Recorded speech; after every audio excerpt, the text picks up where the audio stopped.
along the path of initiation, as you begin to understand processes other people don't understand, there can be the temptation to use that knowledge to manipulate other people, or to manipulate all types of things. Let's say you understand psychology and somebody else doesn't.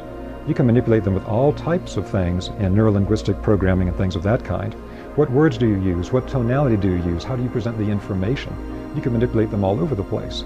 And so in Rosicrucianism, there's a very strong rule that all the powers and understandings gained on the path will be put to the service of other people. And so that's like the first rule in Rosicrucianism. Otherwise, as you develop the abilities, you will get that temptation of, well, I could get what I want right now because they don't understand this process, but I do.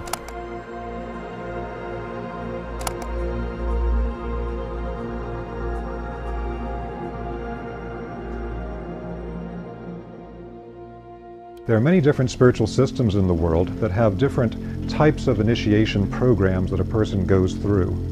And the Rosicrucian system is one that's been very influential in the West, but actually is sometimes hard to get information about what their actual system of development is. What do we actually mean by initiation or an initiate? Because the terms are used very generally in modern metaphysical circles. But if you look at people that are being presented as initiates, they are often extremely different. One technical part of this is actually the structure of their consciousness, and the structure of their subtle bodies can be quite different from one to another, although they're being presented as initiates within different systems. There are 3 different aspects of initiation or becoming an initiate. In one of these, what is actually being illuminated begins with the thinking process, with actually knowing about non-physical realities, knowing about the greater spiritual realities that we come from, and the spiritual depths of oneself. This is linked to the spiritual centers inside the head. And this is also linked to the illumination of the thinking process, so that with this process we actually know consciously the structure of the spiritual worlds, how we interact with them, how they influence us on a daily basis. And within this Rosicrucian system, that would technically be known as an initiate, someone that actually understands the systems. In this path of illumination, we find that everything is a thought form from the mind of God, and all those thought forms have a pattern to them. And the current term that we use for understanding those patterns is sacred geometry. So sacred geometry is a universal science for understanding the patterns of creation at every level. And so no matter what tradition you study with, they will work with sacred geometry. Because the sacred geometry at the highest level is a pure, packed thought form from the mind of God that shows you the pure pattern of everything that's manifested from it. Now the next level is that of the clairvoyant. And from one perspective, we could say this is linked to the illumination of the heart and the feeling life. The Rosicrucians talk about a process within an initiation in which at a certain point, when the heart becomes open and unarmored, and we cultivate this feeling of unconditional love, there is an ignition of a kind of spiritual spark within the heart. And what happens then is that they describe it as an etheric rose light arises from the heart and moves up to what's commonly called the third eye center. And with that rose etheric stream, it enters into the centers in the head, that area that is technically at the third ventricle of the brain and was known as the cave of Brahma in the Indian teachings. This is a particular area that's open in the head that has a space between the pineal and pituitary glands. And as this space becomes illuminated, it leads to direct spiritual vision. So the third aspect here is that there's also the cultivation of action or of the will. And this is linked to the belly, or what in Japan they call the hara, or in Chinese alchemy they call the lower dantian, the lower will centers here. And through the action or willing form of illumination, one is able to take action esoterically. You're able to actually use non-physical realities to change things on the physical plane. Now, at the most extreme form of this, we have things like actual physical alchemy and the transmutation of one physical substance to another. But this is usually attained after going through multiple steps of being able to transform something that is less dense. And that is normally etheric energy fields. So the actual vibrational transformation of energy fields, energy healing, things of that kind, is something that you find very strongly on this path. So the person that can actually transform things using spiritual forces is referred to as the adept. That gives us a bit of an overview for how this fits together. Within the Rosicrucian work, you find at a certain point that the consciousness body of the human being has 3 centers that can be worked on and awakened. And those 3 centers are around the head, the heart, and the hara. And this is really a universal teaching. If you study with the Buddhist, they'll talk about the thought, speech, and action. If you study with Sufis, they'll talk about the head, the heart, and the hands. All these different traditions are working with the same concept. If you studied Chinese medicine or Chinese internal alchemy like Qigong, you'll know that they have the upper, middle, and lower dantian. They refer to these as elixir fields, because when we understand what these actually are energetically, they are a kind of spiritual elixir field that we can work in and illuminate the forces of. So, depending on where we focus on primarily, we can first begin to develop the capacity of understanding things in a conscious manner, the patterns behind them, become the initiate, or directly perceive spiritual realities, the clairvoyant, or directly manipulate the spiritual forces, hopefully for a good outcome, and that's the adept.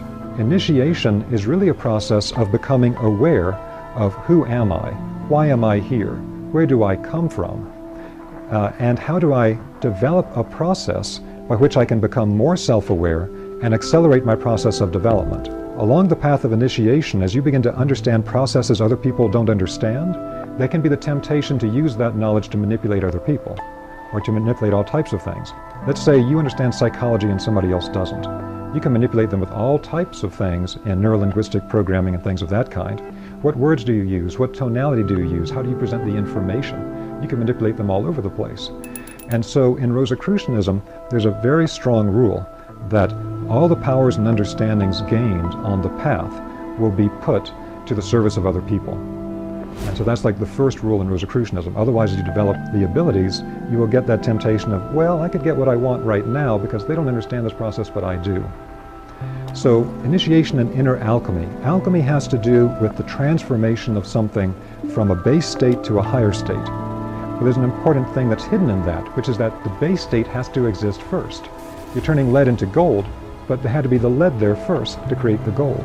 So this means that hidden within, all types of lower structures are the seed of its full fruition. Very much like the classical illustration of the caterpillar and the butterfly.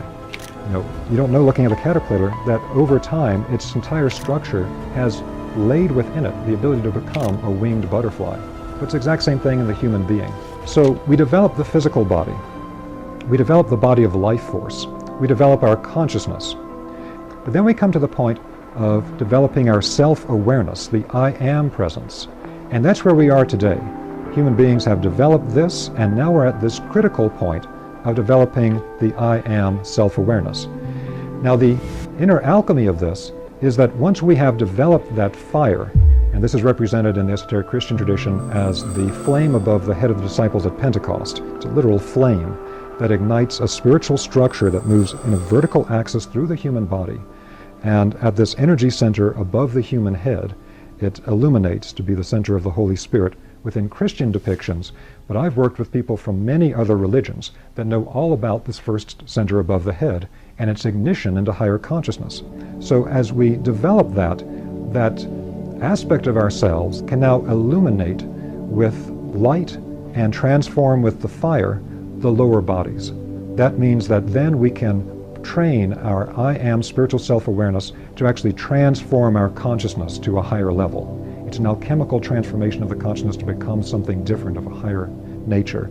And it can then transform our entire body of life force, the entire etheric body, chi, ki, prana, to a higher level. And then it can actually transform the physical body. So that then leads to the question of, okay, from this really big picture of how things fit together, what does one actually do as a system of initiation practices?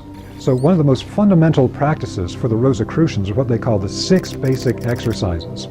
Now the 6 basic exercises were talked about by Rudolf Steiner as something that if you did nothing else, do these. Because some types of occult practices that you do could actually end up being harmful to you. But any of those harmful effects could actually be neutralized if you practice the 6 basic exercises. The first 3 parts of them are again working with the basic idea that we have 3 basic soul faculties. That's the same thing as saying that our astral body has 3 different aspects: the thinking, the feeling, and the willing. thought, speech, and action for the Buddhist, head, heart, and hands for the Sufis, upper and middle, lower Dantian for Chinese Taoists, etc. We have these three primary centers, thinking, feeling, and willing. So the first thing we have to do is like what Gurdjieff talked about. We have to begin to self-observe. We have to observe ourselves through the course of the day. We have to observe, what am I thinking? What am I feeling? What am I doing? That act in itself, something also described by the Buddhist in great detail, will actually begin to use the light of our consciousness to illuminate the thinking process, to illuminate our feeling process and our willing process. What this allows us to do is we can then begin to see how much of what we go through every day internally is completely unconscious. It's just one reactive state after another. You get a particular external trigger and you have a particular reaction to it. And so this is the foundation.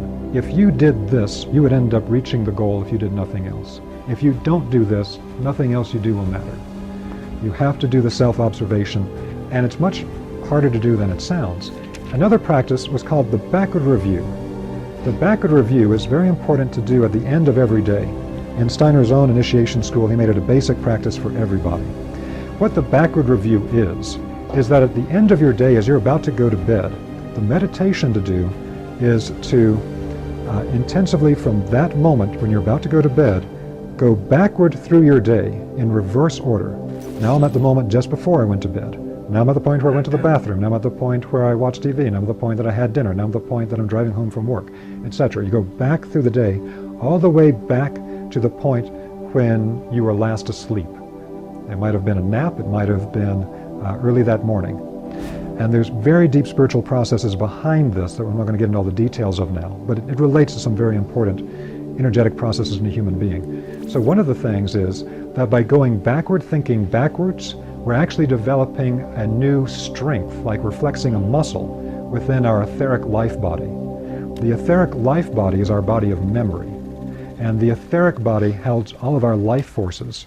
When we begin to exercise the capacity to think backwards instead of forwards the way we normally do, we're actually exercising something in the life body of memory that will become a force that can be used for higher initiation and alchemical purposes later on. Next, we have the observation of life forces, of growth and decay. Today we have this fantastic tool where we can use film equipment to literally see these like Walt Disney films of a seed sprouting and then becoming a plant and blossoming and fruiting and withering away. And we can see in a moment what the Rosicrucians classically did through a process of observation that would like take an entire year. They would like watch every part of a growth process. Now the observation of the life forces does something very significant, very important, and that is that it develops a particular type of clairvoyant faculty inside of us to see how things move through life processes from one stage to another. And so this is a real divine mystery. Every human being holds this divine mystery, and to see what's held within it. Then, of course, the study of spiritual science we talked about before is fundamental because we have to put down those concepts that allow us to logically understand how things fit together. Now, as we're studying things, we have a particular practice that we do. It's called the dissolving practice. The dissolving practice is an alchemical way to read spiritual text, so that if you're reading a text from any spiritual tradition, what you're actually reading as words on the page was the attempt of someone to crystallize into written language a direct spiritual experience that they had. The only way to get to the core of what they're trying to tell you without getting caught up in a fundamentalist literalist trap is to actually regain the experience they had they're trying to communicate through the words. That means the words have to be dissolved into a direct inner spiritual experience. And so it's a type of meditative reading. So once we can dissolve the spiritual text into the original experience, it opens up a great world for us and is absolutely vital for going to deeper parts of spiritual teachings that have been preserved. Now this is also connected to the next stage, which is something called the mikhailic yoga. What we have is that in the ancient schools, they taught a particular type of breathing. And the way they breathed at that time was to actually make themselves more conscious by being conscious of the breath in and out. So there's a particular yoga of the inhale of the breath and of the exhale of the breath. And what Steiner is basically saying with the mikhailic yoga is that for the Rosicrucian, we have the same inhale and exhale, but now it's done in pure consciousness. It's not done with the breath per se. So when we inhale, in a sense, the observation of the physical world, then that's what we would call a perception. I perceive something in the physical world. Whatever I see, I'm observing nature or a human being, whatever it is, I'm breathing in that perception. And that's a completely receptive activity. If I don't have a receptive soul, I can't do it. But we breathe that in and we hold the perception inside of us. It might be the movement of a child, it might be the growth of a flower, it might be whatever it is. And then we breathe out the concept. A concept is where now I can see inside what I have perceived, the spirit inside of it. And so instead of breathing in and breathing out, we're breathing in the perception of the world receptively, and then we're actively breathing out the concept where now I have perceived the spirit in the world.